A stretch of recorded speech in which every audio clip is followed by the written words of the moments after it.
I don't need men to protect me. Actually, you do need men to protect you. Really? From who? Other men? So How many times I've protected myself? You need them to protect you. I don't need you guys to protect. Here's the thing. I need tools. I don't need men. I need tools. It's way more important to protect her than to please her. Who gives a fuck about a woman's orgasm? It's useless. Okay, they say this a lot in the manosphere stroke red pill community stroke conservatives. That it's the masculine role is to be the protector and that women need men for protection. And if a woman says that she doesn't need a man to protect her, they kind of look at her like she's completely crazy. Like, how on earth could she say such a ridiculously stupid thing, right? Well, I'm going to point out, okay, how, it is these guys that are the ones, the exact ones that are likely to convince women that,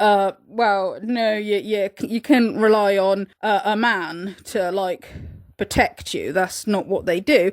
I'm gonna show how these are the guys that would give women that impression. Okay, and before I proceed, I wanna point out that one, I'm not saying that the majority of normal ordinary men out there aren't protective of their wife and girlfriend and family and all that. I'm sure most of them are. Most men are decent people and and also I'm not saying that women are entitled to protection from men, okay? I'm not saying that a man should feel obliged to go and put himself in danger to protect some woman he doesn't know. I'm not saying that, okay?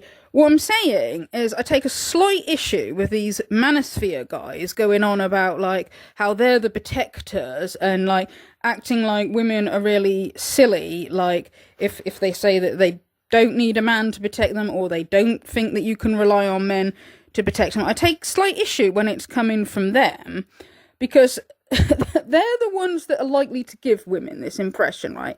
Let me explain. First of all, most of these podcasts, they are about attacking women. They're about belittling women. They're about degrading women. And I'm not saying women are perfect. I know that, some of the women do have some, silly views that need to be called out. I'm not disagreeing with that. But these guys, they particularly, want to get women on that'll say stupid things, or they, they want to sort of provoke women to sort of, make them look stupid, all right? And, that very often this is middle-aged men, and they get young women that are sort of young enough to be their daughters, and they just sort of want to pick on them and want to belittle them. And this is hardly a protective nature, okay? I kind of think that older people should kind of be a bit protective of the young. Okay, and then you get people Myron Gaines, who says it's more important to protect a woman than to give her an orgasm, even though we all know that he can't do either. He will host on his show. He's had Charleston White openly bragging about gang raping women, and he doesn't give any pushback. In fact, he kind of defended him. He sort of said something like, oh, well, it was a different time back then. Even though Charleston White doesn't look that old, he hasn't changed or shown any remorse. And, no, there wasn't a time when it was okay to gang rape women in the first place, okay? All right, and also, as we know, Myron Gaines is very good friends with the self-confessed sex trafficker, child predator, Andrew Tate, who there is now overwhelming evidence that he's raped and abused many women and young girls, okay? So, for these guys to say that they are protectors of women is quite laughable. Now, on the whatever podcast, if they're talking about abuse against women, like when the that leaked footage of Steve Crowder being horrible to his now ex-wife Hillary Crowder, and she had alleged that he had been abusive to her, they just, on the whatever podcast, they just fobbed it off as oh, women say everything's abuse, you know. So again, that's not a protective nature of the woman. That's just dismissiveness. Like, she should just shut up and she should just put up with it. Let's be honest, women say everything is abuse. Yeah. Facts. So true. There is truth to that. So true. There is truth It's to like that. cut Like toxic Steven people Crowder out was of your not life. abusing his wife at all. That was just blown over. Absolutely was. That was Come on, dude. that was Oh, shit, 3 we're minutes. getting Like into this one, huh? 3 minutes of him making a mistake. Sorry for the tens of millions of dollars I've made, baby. I'm having a moment as a human right now. Yeah, these guys will instantly dismiss it. If a woman claims that she's being abused, like, even when they see like footage of this, right, they'll just instantly dismiss it as like, oh yeah, she's a silly, irrational woman. And it's quite a common thing as well, like in the manosphere and red pill community, that they seem to think that if a guy is rich, that means he's high value and that he can just treat a woman like rubbish and that she should just be grateful. Okay, like we hear all the time, like the guys say, red pill guys say stuff like, oh, high value men cheat. But here, it's like, even when we're talking about abusive behaviour, it's sort of like, oh, but he's got millions of pounds or whatever, so, like, he can just treat her like crap and she should just be grateful for it. And it's like, you know, there's more important things than money, and money doesn't make you a more high value person. You're not a better person on the inside. And the idea that a woman will be just lucky if like husband's like really rich, like regardless of how he treats her, you know, all right? And you know, they don't know, like, I mean, a woman dies like every week at the hands of a violent partner. And you know, for these guys to say that they're protective, that they're the protectors, when they are dismissive of this. And we've also heard, like, some of the whatever guys actually just say that if a woman's, like, being abused, that she should just stay in the relationship and endure the abuse. That's very, very young and goes into a marriage and has kids when they're like 18, 19, 20. A year into the relationship, it gets really, really abusive. Even though it might be rare from what you guys think. It is. If it would happen, what would you recommend for those people? Would they divorce, or do you want them to keep going in the relationship? Keep going. You can't divorce, and that's not a real thing. Even though it might be like physically abusive? You got to endure. People are too... You want to stick in the People relationship? are just... I mean, look, people I'm gonna be nowadays honest. are just... For anyone that might be in that situation, what would you recommend? Okay, Endure. I'll tell Would you they what. give I'll up tell you what. divorce? It is such an extreme example that I can't give a prescription for what other people should do. What about if two people get married, they have a kid, and then the wife starts cheating? Do you think they should divorce? Absolutely. Jesus himself said, in cases of adultery, divorce is So you think that permissible. divorce is worse than physical abuse? For the Or children... cheating, sorry. You think that cheating is worse than physical abuse? For the Sorry. children, yes. Absolutely I think I'm not going to no, say divorce- this is worse. divorce I is mean, worse for the children. Okay, that still disgusts me now. Like, I know that was quite some time ago that these guys said that, but that just, like, still really disgusts me. Like, they're always saying in the manosphere that women don't have empathy for men. Like, yeah, I would never tell a guy to stay in an abusive relationship, okay? Whether we're talking about mental abuse or physical abuse, I wouldn't tell anybody to stay. I'd tell anybody to get out, right? And I don't know anybody that would tell somebody to just endure beatings, all right? Like, some of these guys, they come across like they have no, like, feelings at all, all right? And they're preaching about being protectors and acting like, oh, women are absolute crazy if they say they don't need protection from men. Well, it's like they're not exactly, like, proving women wrong, are they? And, like, I mean, the other one was Andrew Wilson, like, sits there, like, staring at this woman like she's crazy for saying, like, she doesn't need protection from men. Well, Andrew, you defend Andrew and Tristan Tate, okay? Like, this guy,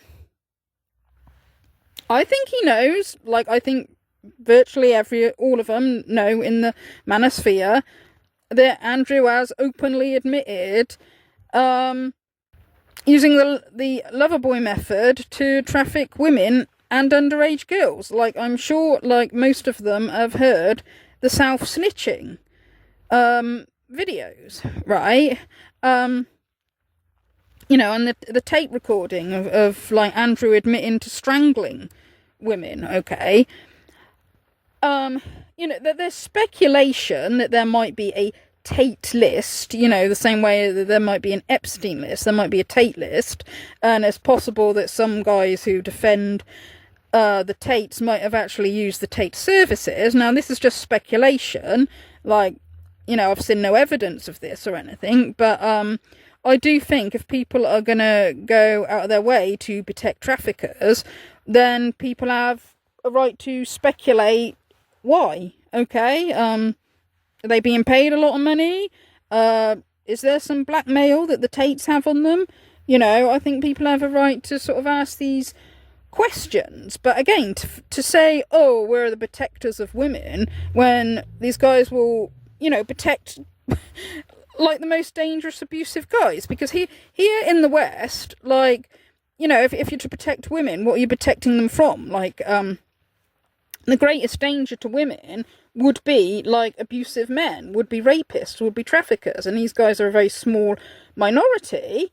But the red pill and the manosphere go all out. Well, some of the people in the manosphere and red pill go all out to defend these guys. Okay, the Wilsons, Andrew Wilson and his wife Rachel, also, they've pimped their own daughter out to an abuser before, or Andrew Wilson's stepdaughter, I believe it is.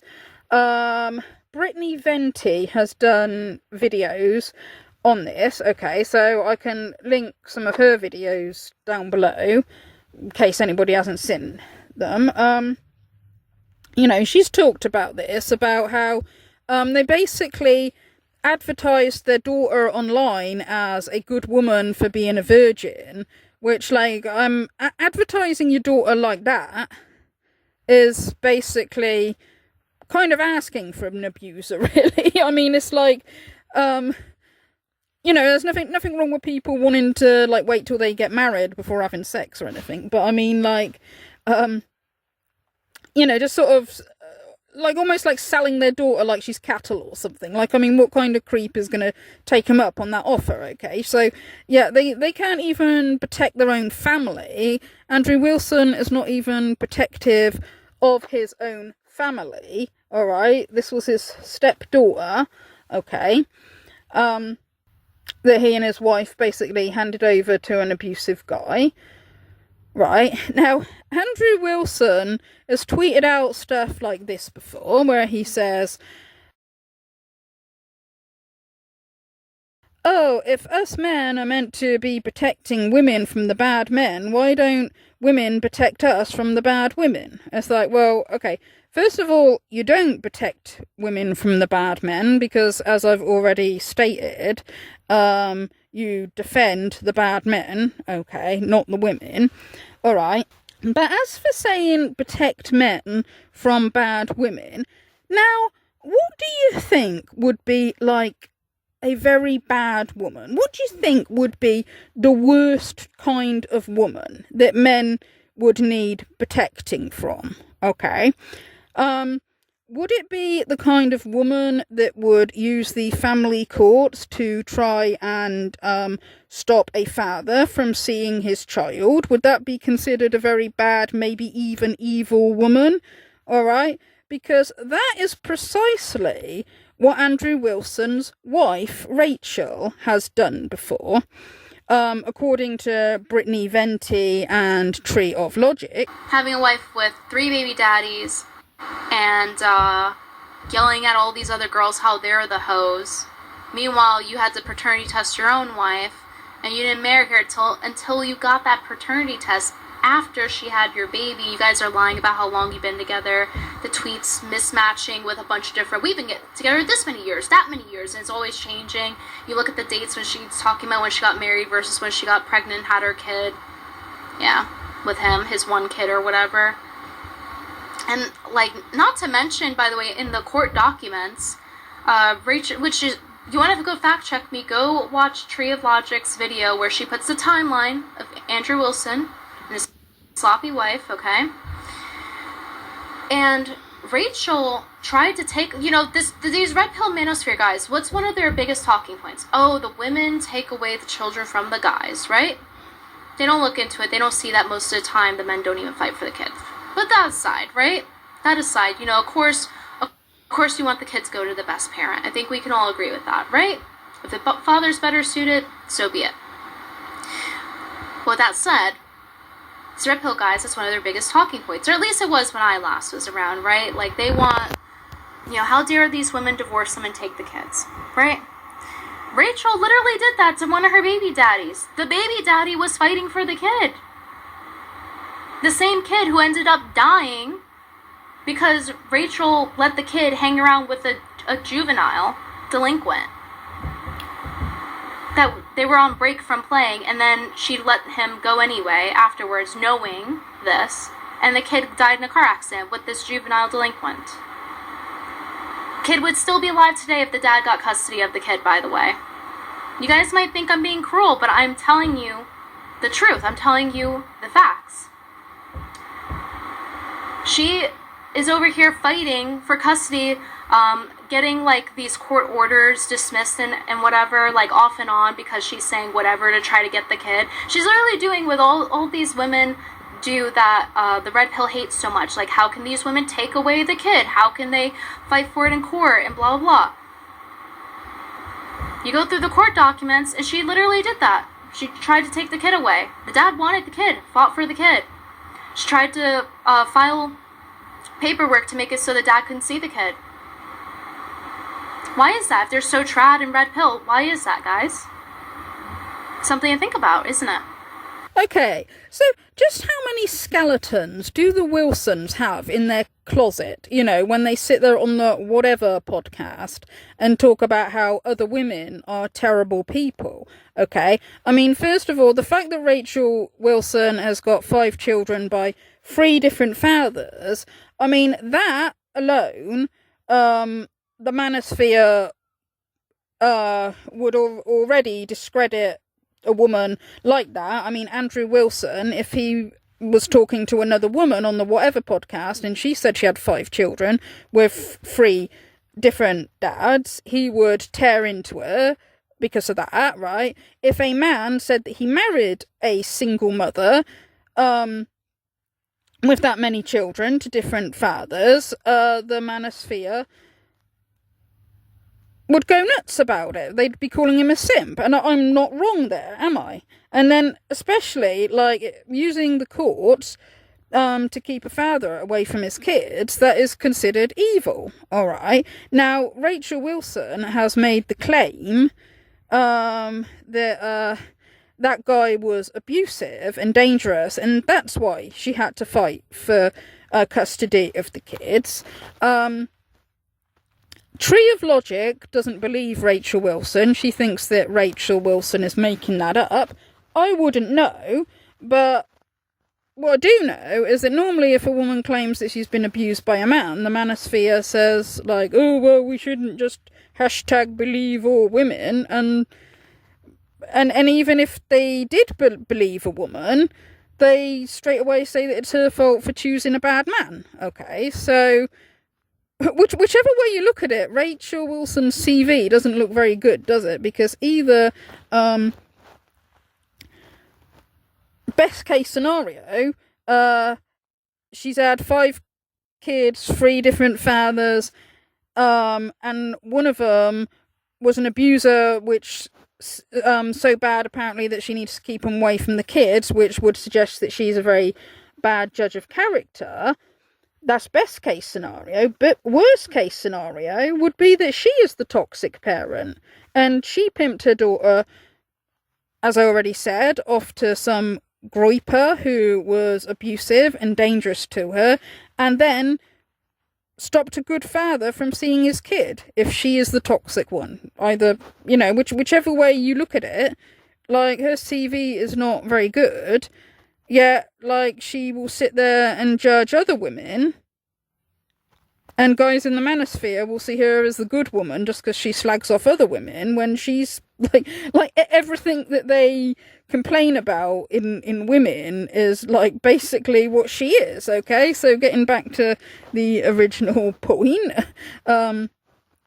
Andrew Wilson says, "Oh, well, you know, if we're meant to protect women from the bad men, why don't they protect us from the bad women?" And well, you don't protect women from the bad men. Most of you in the red pill are the bad men, or at least protect the bad men. And like, we can't stop you either from marrying bad women. If you want to marry a woman who's had loads of kids with different men and stopped a man from seeing his children, you can marry somebody like that. But I don't want to hear.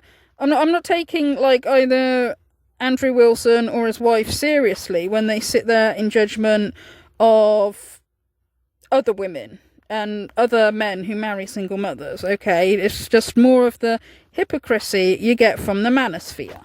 Now, on the subject of men being protectors of women and women needing men to protect them, why don't we take a look at the most powerful men in the world? Okay, why don't we take a look at the President of the United States and, of course, like, the Trump administration, okay, the most powerful men in the world, okay, are they protectors of women? Many of which are supporters of Andrew and Tristan Tate, and some of which have interfered with the Romanian case and got them to relax their restrictions on the Tates so that the Tates were allowed to travel and leave Romania. So this is the man here next to the top G, Paul Ingrassia. So keep this in mind as we go through these tweets that I'm about to show you. In this second term of Trump's, he was appointed the White House liaison for the Department of Homeland Security. Powerful position. He was then nominated to lead the Office of Special Counsel. We'll get into how that all turned out in a minute. He now has been given the position of Deputy General Counsel of the General Services Administration. He's been given really powerful positions in the Trump White House. Now, why is that worth talking about? Why is that alarming? This thread is going to show you why. His entire experience before joining the White House and being appointed to these powerful positions by Trump was being a tater-tot fanboy cultist for the Tates and supposedly being on the Tates legal team for a short time. That's it. That's all. He graduated law school in 2022. He's barely 30 years old. Now, today I compiled some of Paul's tweets that he's made about the Tates in his time supporting them, which was mostly throughout 2023. This is Paul Ingrassia, but back in August 2023, Andrew and Tristan Tate have officially had the house arrest lifted. This is when the house arrest was lifted. Got a quote from Andrew: "I've done nothing wrong. God knows I've done nothing wrong." This is Paul: "This is a tremendous blessing and a great step in the right direction towards clearing the Tate brothers' good name of any wrongdoing once and for all. Truth will prevail. Bree Top G." Tagging Andrew, Tristan, and their incompetent, embarrassing clown of a lawyer, Joseph McBride. He was working for Joseph McBride, by the way. He wasn't just representing Tate. It's worse. It's worse. He was representing the Tates, working underneath Joseph McBride. Now, this phrase here, Bree Top G, for a man that's near 30 years old, this is really disqualifying for any real job, really. I've hired lots of people before. If I see a 30-year-old man who's typed this, I mean, this is not a well person. This is a man acting as a child. So keep this in mind. This is 2023. This is not very long ago, barely 2 years ago. He's given powerful positions in the White House and is out here tweeting "Free Top G." I mean, it doesn't get more embarrassing than that for any government. I mean, what in the world? But wait, there's more. Okay. Signed the position to secure the release of Andrew and Tristan from Romanian custody today in a change.org petition, quoting Tate News. A video from Tate News. So again, this is a man who is now influencing things in the White House, being given positions to do this, who barely 2 years ago was out here sharing change.org petitions to release the Tates from preventative detention in Romania for human trafficking, rape, and all these other crimes that they were charged with at the time. I mean, this is alarming stuff. Now, for anyone who might Okay, so this is a supposedly conservative government who supports family values and makes digs at women opponents, saying that they're crazy cat women if they don't have any children. But is it really family orientated to like support guys that have trafficked women and teenage girls and force them to be cam girls? Okay. Is that conservative? When these guys listen to the Tates admit to trafficking women and girls as young as 15, okay, plenty of self-snitching videos.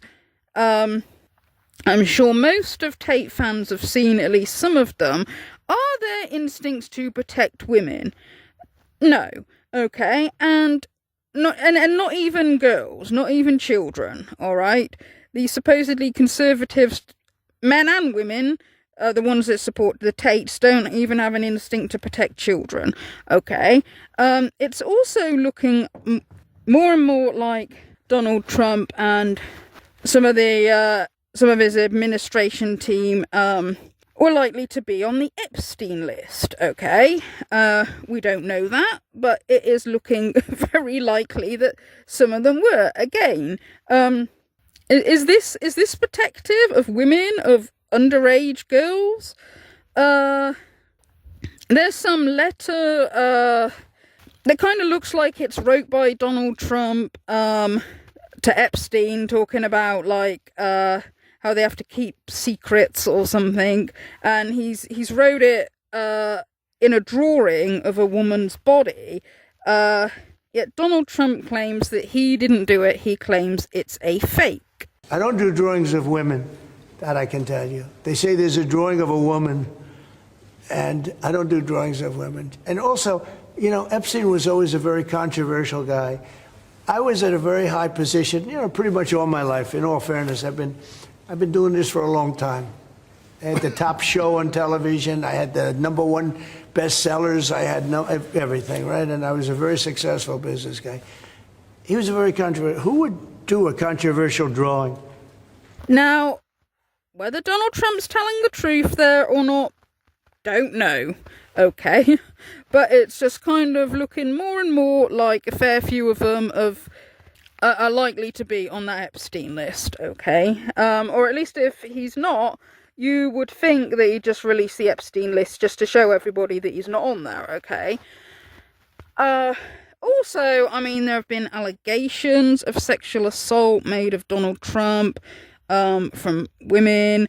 He's been accused of rape. He's been found guilty by a civil court of sexually assaulting a woman, right? And the people who support Trump, knowing that he's been found guilty by a civil case before, like, I'm curious, like, do they think that that it's a false allegation made against him? Well, do they think that it's all false allegations made against him despite him being found guilty by a civil court? Or do some of them just not care if he's essayed women? That's what I wonder. Okay, now when it comes to the, when people say, like, you shouldn't just hashtag believe all women.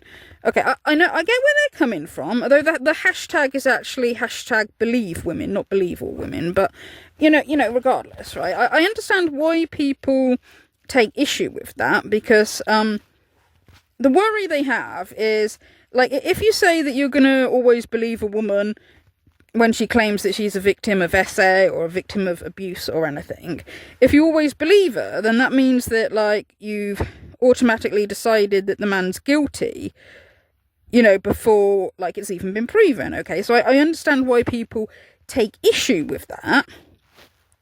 But a lot of the manosphere and people on the right, they go to a complete opposite extreme of, like, trying to say that every woman who ever makes an allegation, she must be lying, okay? And, like, neither of those is healthy, like, attitudes, okay? Like, it's not good to just assume that you know, that no woman ever lies and that every woman who ever says she's a victim must be a victim and that any man who's accused is automatically guilty. That would be very bad, okay. But then also the opposite extreme, assuming that every woman who ever says she's a victim is a liar, is also very bad, okay.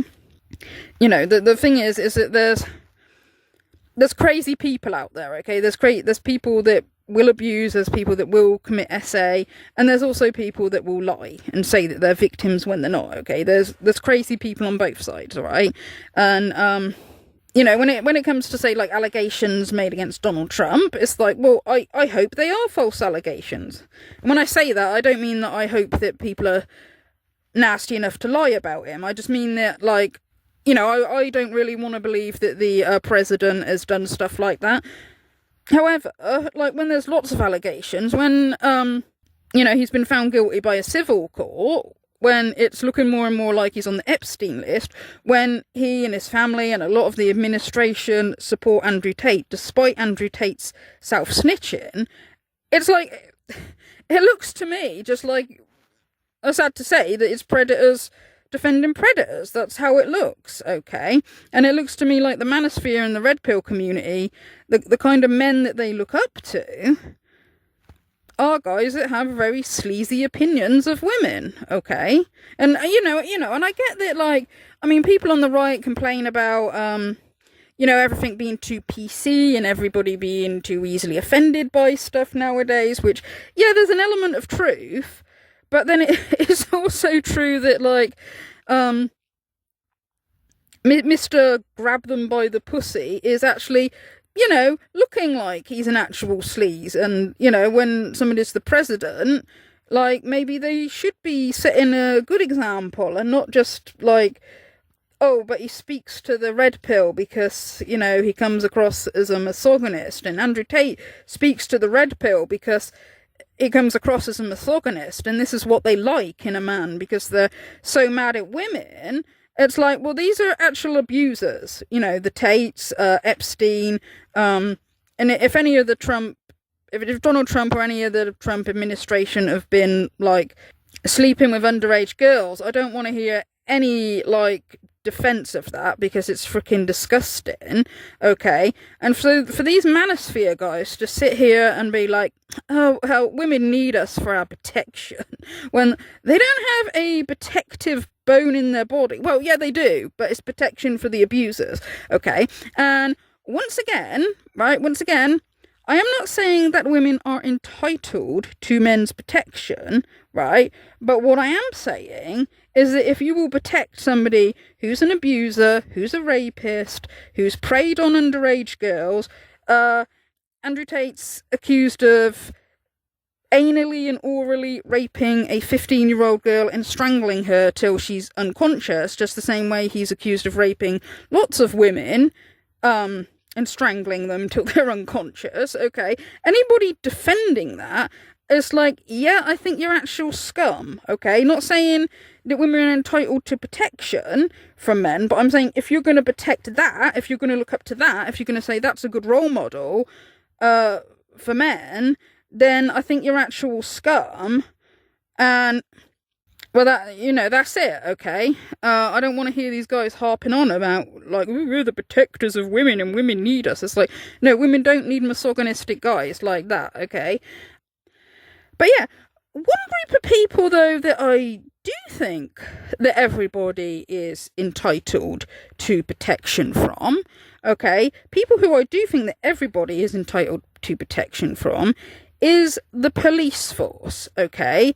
Because the police, it is their literal job to protect the public and to take and to, you know, solve crimes and to look into any allegations of crimes or abuse or anything like that to protect the public, right? And the reason why I bring that up is because a while ago here in the UK, there was a Panorama documentary about the police force because there had been allegations like that there's some racism and some sexism in the police force, right? So a guy, he went to, like, work at a police station undercover for a while with like a hidden video camera. Okay, so he went undercover, and yeah, he did catch some like officers and sergeants being, some being racist, some being sexist. But what was specifically alarming, and this was a police sergeant, okay, so he's supposed to, set an example, obviously to the other officers. A police sergeant he was like really misogynistic, and when there was a guy who was he'd been arrested because he'd been accused of raping this woman and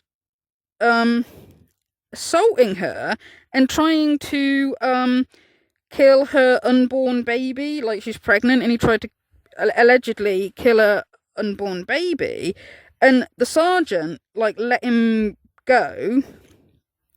When the other officers were not happy about that, they were saying like though he shouldn't have been released, and the police sergeant just sort of seemed to fob it off, and he was like, when they were talking about what this guy was accused of doing, he just said, "Oh, that's what she said," as if to imply that the woman was lying. Panorama sent in an undercover reporter to investigate. Just right. No, it's a lot of stuff. Yeah. Horrible you can do it. This is a detention officer talking to a police officer about a man in custody accused of rape and domestic violence. But a decision's been made to release him on bail. You got bailed? I wanted to lie. No. Yeah, it's a nasty place to work for every day. Really nasty. Yeah, she's pregnant, tried to kill her baby. It's in the stomach. That's what she says. Ooh, he sounds like somebody who's been listening to Red Pill content, doesn't he? I wonder, like, if somebody, like, phoned the police and said, like, "Oh, my house has been burgled," like, would he reply by saying, like, "Oh, yeah, sure, your house has been burgled. That's what you say. You might have just, pretended that your house has been burgled so you can claim on the insurance." Or if somebody said their car had been like burnt out or something, like he could say like, "Oh, well, you claim that somebody stole your car and set fire to it, but you might have done it just to claim your insurance." The point I'm getting at is that like there are some people that like claim to be victims of crimes but have lied because they want to claim the insurance or something like that, but the police still take it seriously. Yet when it was this woman claiming to be a victim of horrific abuse, it's just fobbed off. So again, some women crazy if they say like, "Oh, well, you can't just rely on men's protection," like, when even the police force, some of the guys in the police force will just not take these allegations seriously and just fob a woman off. I do want to point out that on that particular documentary, the guy that went undercover, he did say that there were some really good, really caring officers as well, okay? And I want to point that out because I don't think it's fair to tar all the police force with the same brush, okay? Because people seem to have a habit of doing that, like when people talk about racism in the police force or sexism in the police force, people then start, complaining about the police, saying they're racist and sexist, when, obviously it's not all of them, okay? They're individual people, and there's going to be some bad eggs, and there's going to be some that are really good as well, okay? So I just wanted to point that out. Yeah, and I just wanted to make this, like, video because it kind of rubs me up the wrong way a little bit when these guys in the manosphere act like, "God, women are saying they don't need men's protection. Oh, these weak women think they can survive in the world without these men's protection." That seems to be almost like their attitude, like, "Oh, women are crazy," like, for saying that. But it's like, well, here in the West, the greatest danger that women need protecting from would be like abusive men or rapists or traffickers, and these are the guys that a lot of the manosphere, a lot of the red pill community, they will protect, and they will even see as alpha males. They'll elect them as presidents, okay? I don't want to hear from these guys about how they're protectors of women. They're not. they don't even like women. Okay.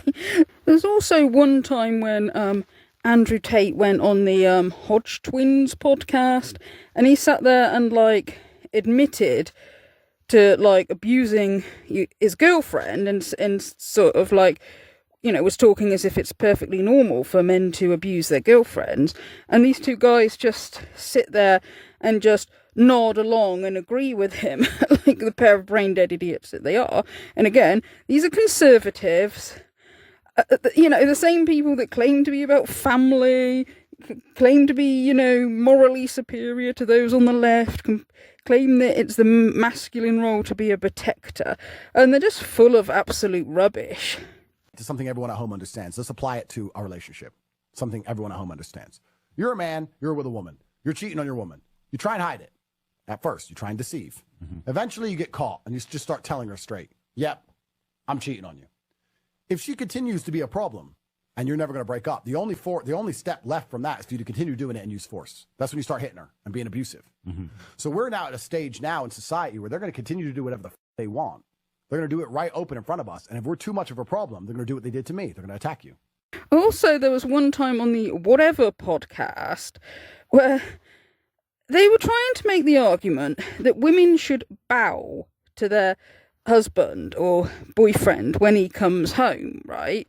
And I think it was Brian was making out that like his ex-girlfriend used to bow to him every time he came in, every time he came home, which I suspect that was a load of rubbish. But the argument they make is that, apparently men are the protectors and they're putting themselves in danger to protect women every day, so the least a woman could do is bow to them when they come in. Right. And the example they give of like how men apparently put themselves in danger every day is absolutely ridiculous. They say like, when walking down the street, the man will walk on the outside of the curb nearest to the traffic, so he's putting himself in danger. And I just kind of find that laughably stupid, because, I mean, first of all, most men don't do that, and I wouldn't expect them to either, right? Because women are adults, okay? You do that with a child. You walk on the outside of the curb with a child because you know that a kid could actually run into the traffic or something like that, and they need, you know, protecting. I mean, women don't really need that kind of protection. Again, the protection, you know, the only protection women would need, mostly in the West, is from dangerous men, and these guys will look up to these dangerous men, suck up to these dangerous men, see them as role models, and always defend the dangerous men, and then seem to go on about how us women should be so grateful to these men because they're putting themselves in a harm's way every day because they walk on the outside of the curb. It's like, what a load of rubbish. Many of you expected, and I'm totally fine with it, is the man standing closer to the disaster potential area of a street. That's like potentially paralyzed, dead, you know, your insides, losing a leg. And that's like a big bow. That's like 30. I think that's equivalent to like a whole year of bowing. Again, he can't be serious with this comparison. He's saying that a man choosing to stand on the outside of a pavement once is the equivalent of a woman having to degrade herself for an entire year. That's just wild. And there's a lot to unpack here. I mean, calling the outside edge of a pavement the disaster area is a wild exaggeration, right? Sure, traditionally parents stand on the outside of the pavement, like the outside of their street, while their kid walks on the inside to, like, stop their kid wandering off or something. I sometimes do it with Kyra. I'm like, you go on the inside and I'll go on the outside, because, you know, if she gets scared and darts or something, she's not going to dart into the road because I'm physically there to stop her, right? And I guess there are probably some men like this who think that, like, the man... Well, I don't really understand why the man thinks he should walk on the outside. But clearly there are some men who think this. I don't know, I've never heard of it before, but here we go. But in reality, it's not going to change anything, is it? I walk on the outside edge of the pavement with friends or family or Kyra all the time, and I've never lost a leg or risked paralysis. I don't consider myself in the disaster zone, or whatever he said, disaster area. Why do these men act like they're constantly putting their life in danger by merely existing in the same way that the rest of us do? It's like these men who are going about how, like, oh, you know, I'm protecting my family, I'm the big protector, blah, blah. It's like, protecting them from what? When have you ever actually had to step in and protect them from anything? When have you ever, like, stopped them being in danger? Because that's not a regular thing that happens. I mean, sure, there are times when, like, I've had to, like, physically step in and save someone I cared about from violence. From, like, a much, much bigger man. Like, I won't go into details, but, like, it was terrifying and awful, and I did it. And I did get myself hurt in the process, but I saved them, and that was a good thing.